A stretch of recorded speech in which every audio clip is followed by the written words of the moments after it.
like I said earlier, we can have stronger, more three-dimensional characters. We can have stories where the woman's the hero, that's totally accepted. Even recently was like Annihilation came in with like an all-female cast, and I thought that movie was amazing. I don't think enough people saw it, but I thought it was really beautifully done.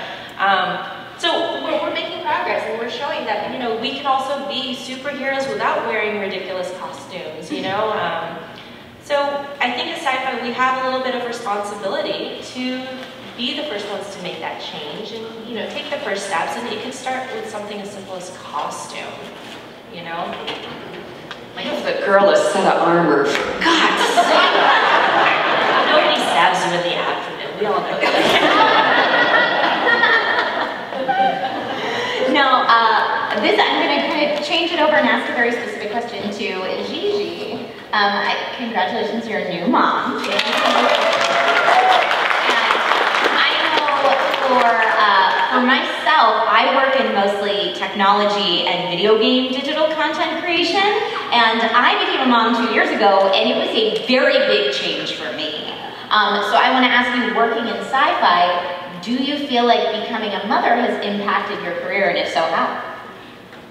My friend, who I've just seen in the audience over there, asked me the other night, he said, what's the one thing that your daughter has taught you so far? And I was just like, love. The biggest love beyond anything I've ever felt in my heart, my soul, my creature, my mate, anything. It's amazing. And you're so tired and you're so exhausted, and they wake you up for the 8th time, that night. They have a little cry, but she looks up and she smiles at you, and you're just like, oh. It's amazing, and she's been perfect. Like, we didn't know we were going to have kids. We were just like, oh, I'm sort of at that age, yes or no? Yeah, let's go for it. And we have just manifested the most beautiful miracle that we could have ever have hoped for. And at the age of 1 month, we took her to the UK, to the SciFi ball. We got approached to premiere this amazing short film called Hashtag in London. And they said, we want to bring you over. And I said, you do realise I'm about to pump out a kid any day now. And the lady's like, oh yes, that sounds fantastic. We'd like to have all the family here. And I'm like, all right. So then the baby, her first name is Sky, and her middle name's Walker.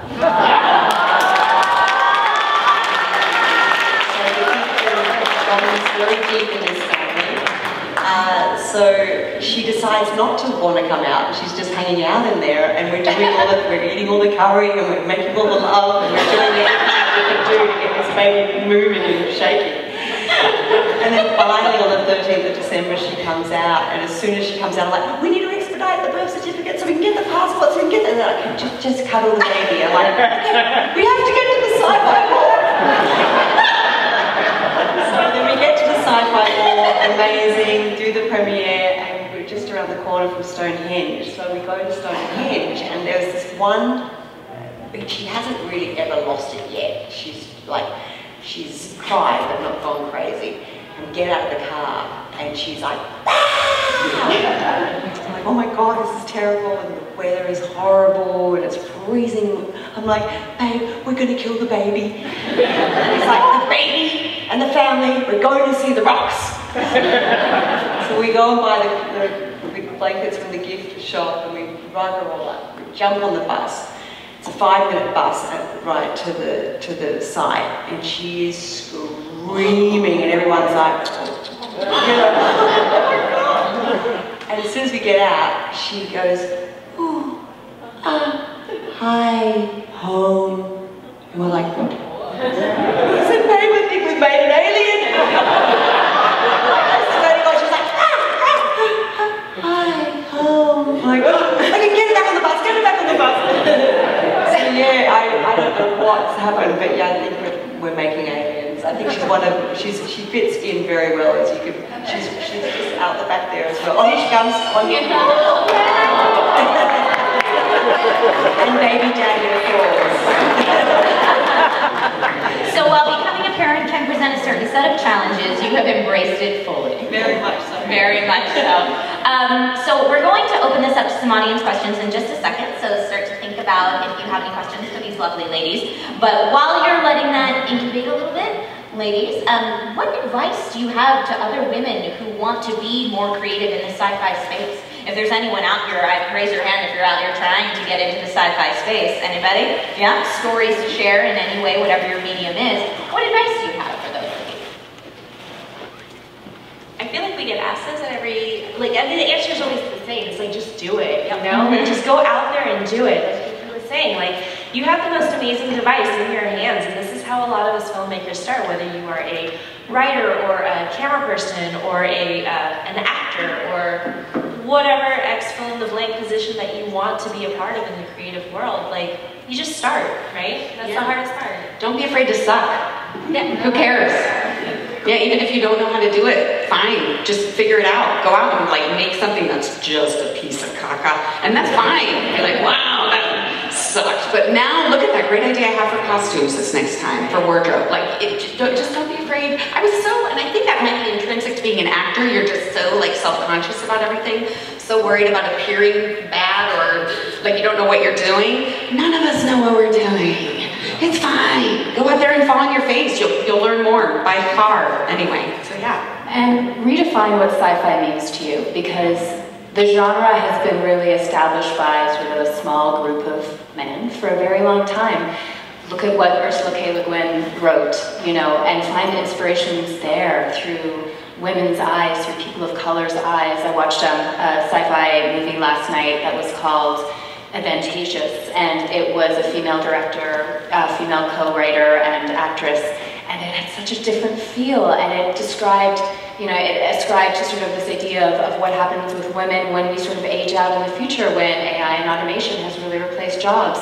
We need, just like in science, where we need a basis of people of color, of gender equality, because science is nature, and so we need people working in science that is balanced. We need that in sci-fi, because sci-fi is our template for the future.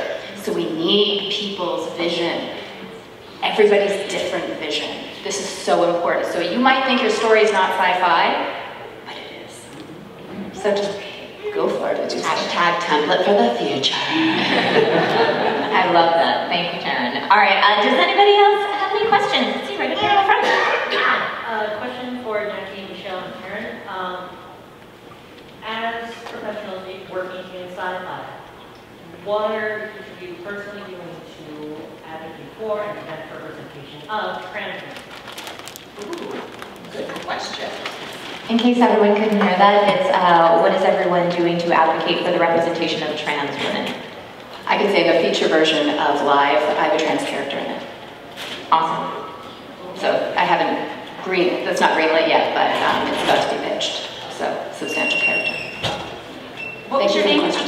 Charlie. Hi, Charlie. Charlie, I'm not doing anything other than supporting my friends who are, and speaking and saying things, speaking openly about my support for such folks that I know or people that I see. But as far as creating, thank you for pointing that out, I haven't. I'm not doing anything. So I'm feeling in that respect. But thank you for pointing that out. Thank you. So I gotta do better by you, Charlie. Be better, Michele, be better. Always. I feel like I've been very fortunate in having a good foothold in the indie film world in the San Francisco Bay Area. I've been living there for the past 5 years, and that's where I met a lot of my first-time filmmaker friends, because that's where I got, where I started out. So in the San Francisco Bay Area, we have a very diverse community and a very open and embracing safe space, and especially so in the film world. So I'm happy to say that a lot of my projects have had all sorts of representation in all of those realms, and it sounds cliche to say, I think there's been someone from the LGBTQ letters community in probably all of my productions in some way, shape, or form. Mostly behind the camera, I will say. I think in front of the camera there does need to be a little bit more representation there, and those stories need to be told. It's just a matter of finding people to write those stories, and I'd be happy to pitch it to my filmmaker friends and say, hey, this is great, we should do this. But yeah, I think that's kind of where I stand. Thank you for your question. Anyone else have a question? Yes, over here. Hi, my name's Alyssa. First of all, love all of you ladies. I love you best friends with all of you. But for a long time, I feel like you had this strong female character archetype be very much a stoic and sort of hardened female female character type and sort of one-dimensional in that way. And I've noticed definitely through your projects such as, Stranger Things, with love and being very strong, and also very, emotional and open. And recently with Captain Marvel, where she's funny and sarcastic and kind of a dork, we've seen this this evolution of a strong female character where they're still strong, but they have like human elements. They're funny, they're emotional, they're quippy, they're kind of like us. So where do you see that now? Where do you see that going in the future as far as the strong female character archetype evolving? And what do you want to do to play a part in that evolving?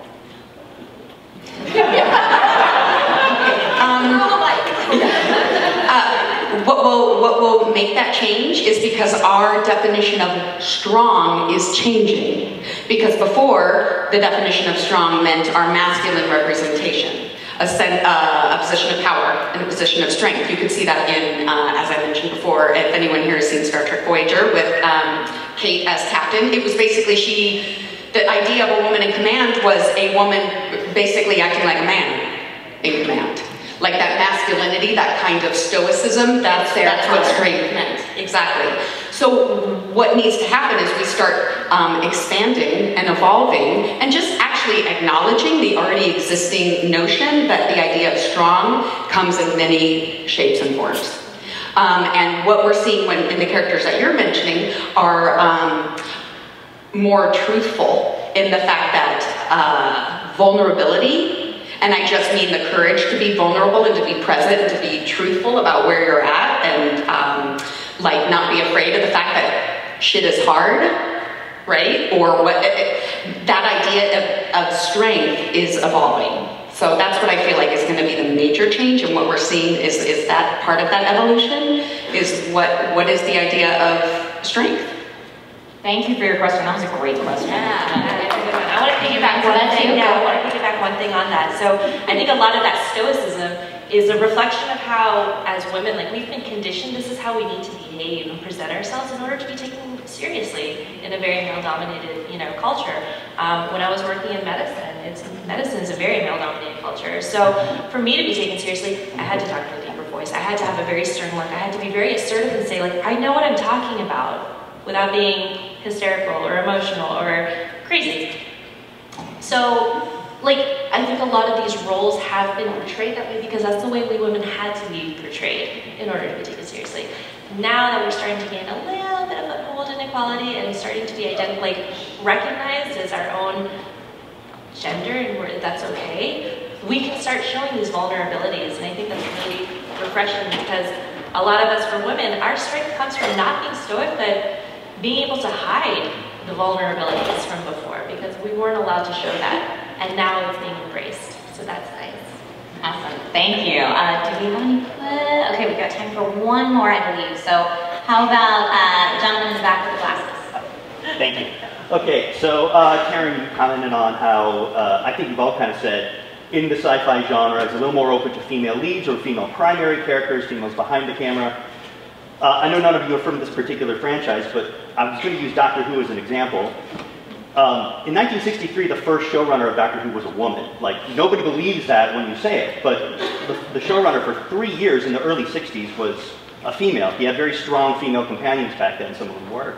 By the late 60s, Dorothy Fontana, writing for Star Trek, had to go by DC because they were afraid of a woman writing the show. And then it just got into the 80s and it all went... So we're talking about now all these great things and the advances of women, but it feels like it went like that and then back up. So is that a condition of culture, or is culture a reflection of sci-fi, or both? And if you have any comments on that. Well, there was a research study done that showed that 25% of female directors in France were women, as opposed to 4% in the States. Wow. I'm really looking forward to seeing Claire Denis' sci-fi movie High Life, and that is a totally unique sci-fi vision. And so I think it could be cultural here, and also the barriers to entry for sci-fi.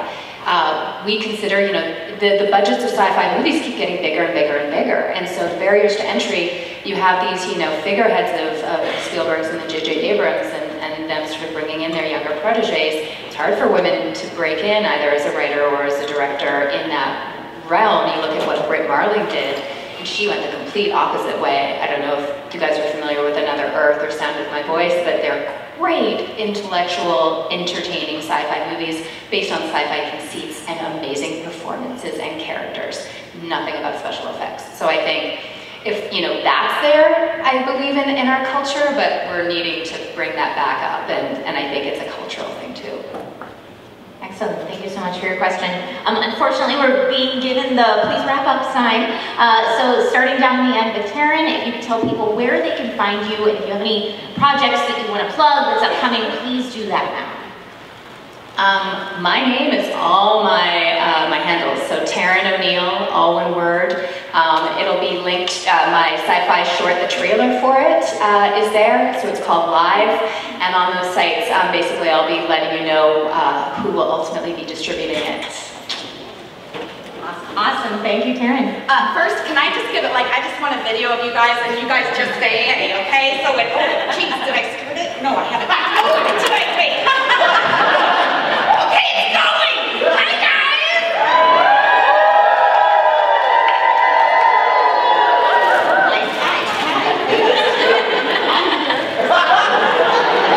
Yeah! Thank you. I don't. I know, I really don't. Hi, can you hear me in the back? Great. It's called theater training. I'm Michele Specht, Michele with 1L everywhere, Twitter, Instagram, everything. You can hear me on Star Trek Online right now, and other things that are coming that I can't talk about as of yet. And yeah, just find me online. I have friends that are here now, friends. So I'm just as big a nerd as you guys are. So hi. All right, thank you, Michele. Okay, hi, I'm Jackie Dallas. I am on most of the social medias. Most of my handles are going to be Jax Dallas, Jaxdallas.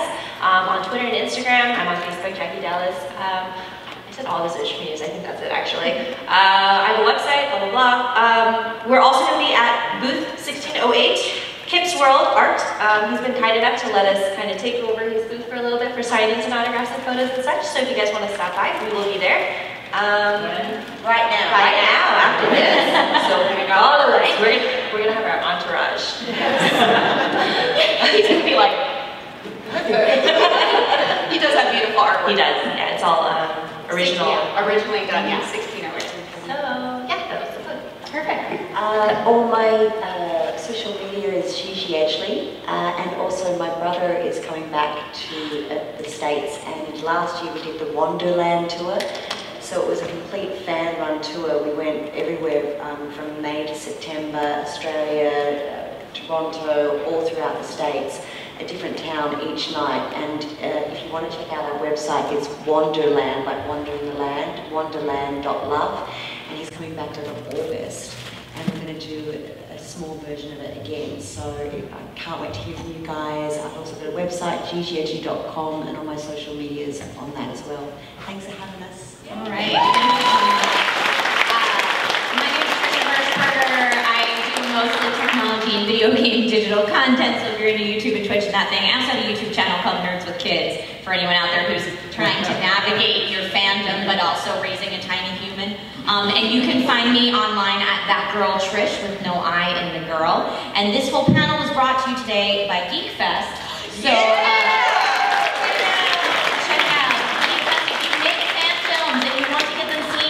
all over the country, make sure that you check out GeekFest because it's awesome.